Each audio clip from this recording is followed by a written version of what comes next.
فين الحكمة لما نشوف استجابة ربنا سبحانه وتعالى للأنبياء عليهم السلام في القرآن، وبعد كده نقول دول بقى الأنبياء مش إحنا؟ فين الحكمة من كده؟ مش لكده ممكن يكون من الحكمة عشان أقول لك قال الله جل في علاه: فنادى في الظلمات أن لا إله إلا أنت سبحانك إني كنت من الظالمين فاستجبنا له ونجيناه من الغم وكذلك ننجي المؤمنين بكل وضوح. وقال الله سبحانه وتعالى: إلا آل لوط نجيناهم بسحر نعمة من عندنا كذلك نجزي من شكر بكل وضوح. وقال الله سبحانه وتعالى: ولقد نادانا نوح فلنعم المجيبون، وتأمل في صيغة الجمع.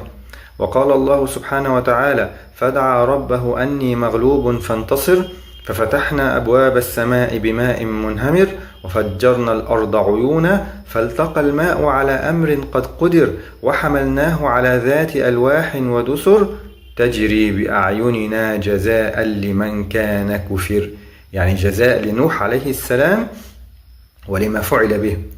والله سبحانه وتعالى ذكر نوح ضمن مجموعة من الأنبياء عليهم السلام في سورة الأنبياء، وذكر ابتلاءاتهم واستجابته لدعوتهم، وبعد كده ختم ده بقوله: إنهم كانوا يسارعون في الخيرات ويدعوننا رغبا ورهبا وكانوا لنا خاشعين.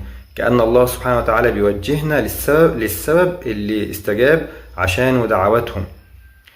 فقصص الأنبياء وابتلاءاتهم واستجابة الله سبحانه وتعالى لدعوتهم عشان نقتدي بيها، مش تحفة مقدسة ممنوع الاقتراب منها زي ما بنعمل كتير. حتى أنا أمي كانت لما تشوفني بقلد النبي صلى الله عليه وسلم في حاجة فكانت تقول لي: أنت تتأوصل للنبي؟ رحمه الله وعفى عنها.